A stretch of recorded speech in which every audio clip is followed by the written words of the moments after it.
কিরে মজনু, বিএনপি বলে সংবিধান সংস্কার পরিষদের শপথ নিবি না? কথাটা কি সত্যি না কিরে মজনু? বিএনপি কি তাহলে জাতির সাথে বেইমানি করবি না কিরে? কথাটা তো আমিও শুনলাম। আজকে শপথ গ্রহণের অনুষ্ঠান ছিল, এ বিএনপির কেউ বলে সংবিধান সংস্কার পরিষদের শপথ নিয়ে নাই। রুমিন ফারহানা আর ইশরাক 11 দলীয় জোট অর্থাৎ জামাত ইসলামের সাথে শপথ গ্রহণে দাঁড়াইছিলে। সবাই যখন এমপি হিসাবে শপথ গ্রহণ করেছে, এমপি হিসাবে শপথ গ্রহণের পরে সংবিধান সংস্কার পরিষদের শপথ শুরু হচ্ছিল, ঠিক তখনই রুমিন ফারহানা আর ইশরাক হইতে বাড়া চলে গেছে। রুমিন ফারহানা তো বিএনপিতে এখন নাই, তো রুমিন ফারহানা শপথ গ্রহণ করলে কি আর না করলে কি, কিন্তু ইশরাক চলে গেল, তার মানে তো ঢোল খঞ্জনির বাজনা আছে রে। তাহলে ব্যাপারটা এখন কি ঘটবে? এই যে কোনো কথা রে, আমরা দেশের একটা বড় পরিবর্তনের আশায় ভোট দিলাম। সাধারণ মানুষ মনে করলে দেশে একটা বড় পরিবর্তন আসবে না, দেশের ভালো হবে নি। সবাই হ্যাঁ পক্ষে ভোট দিয়ে হ্যাঁ জয়যুক্ত করলে, এটা দেখতেছি হ্যাঁ জয়যুক্ত করেও কোনো লাভ হয় নাই। তার মানে ভোটের আগে কি সবই এর ছলনা ছিল? এখন কি করা যায় এ বিষয়ে কিছু কয়েছে নাকি রে ওরা? কে আর সংবিধান সংস্কার পরিষদের ভাষণ এই শপথ গ্রহণ করবি না? কবি নাকি কয়েছেই তো, বিএনপির সালাউদ্দিন কয়েছে বর্তমান সংবিধানে এইসবের কোনো অস্তিত্ব নাই। আগে বিষয়টা সংবিধানে তুলতে হবে, তারপর সংবিধান সংস্কার পরিষদের শপথ টপথ হবে। এখন তো সংবিধান এসব নাই, সেজন্য ওরা এখন করবি না। কোষ কিরে, এত বড় একটা কথা কয়েছে? ওরা কি সংবিধান মানে না কিরে? সংবিধান মানে কি এখন দেশ চলতেছে? সংবিধান অনুযায়ী এখনো এই দেশের প্রধানমন্ত্রী শেখ হাসিনা। সংবিধান অনুযায়ী নির্বাচন হবে 2029 সালে। সে নির্বাচন 26 সালে কেম্মা করে হইলে, আর সে নির্বাচন ওরা কেম্মা করে মানতেছে এখন? আমার কাছে ব্যাপারটা এখনো খোলাসা না, বুঝতে পারছিস? এর ভিতরে অপপ্রচারও হতে পারে। যতদিন না পর্যন্ত তারেক রহমানের মুখে এই বিষয়ে কিছু শোনা যাচ্ছে, ততক্ষণ কিন্তু বিশ্বাস করা যাচ্ছে না।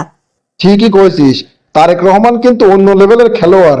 ওর ভিতরে সব নোংরা রাজনীতি নাও থাকতে পারে। আমার মনে হচ্ছে তারেক রহমান সব মানিয়ে নিবি নি রে। তারেক রহমান ঠিক সংবিধান সংস্কার পরিষদের শপথ গ্রহণ করাই ছাড়বি নি।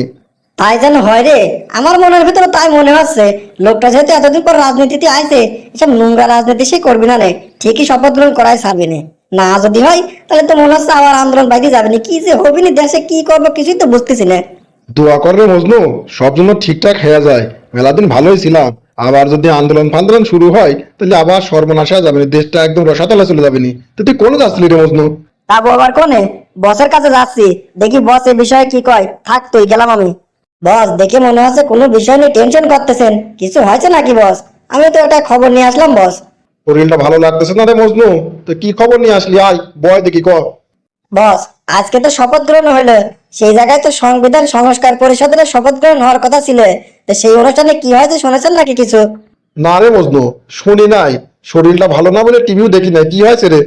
বস, বিএনপি তো সংবিধান সংস্কার পরিষদের শপথ গ্রহণ করি নাই। এ আবার টেনশন করার কি আছে? আজ করি নাই, কাল করবি নি? না বস, ওরা বলে আগে সংবিধান সংস্কার পরিষদের শপথ গ্রহণ করবি না, আগে দেশ চালানো শুরু হবে, সংবিধানের ভিতরে এই সংবিধান সংস্কার পরিষদের বিষয়টা উঠবি, তারপরে বলে শপথ গ্রহণ করবি। এ কোন তো দেখি, এ কি করছে, এটা কিসের ভিতর, কি এটা কি সম্ভব?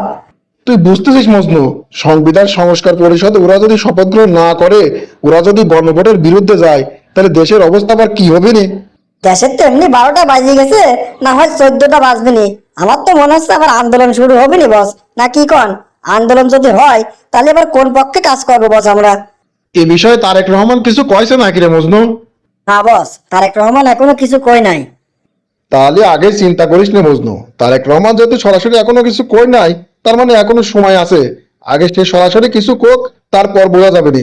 ওই দেখ, ওই জায়গায় প্রেসক্রিপশন রয়েছে, আমার কটা ওষুধ লাগবে, ওষুধটা নিয়ে আগে যা, পরে দেখবো না কি হয় না হয়। তারেক রহমান সরাসরি আগে কি কয়, তারপর দেখি, তার ডিসিশনটা দেখবো তারপর।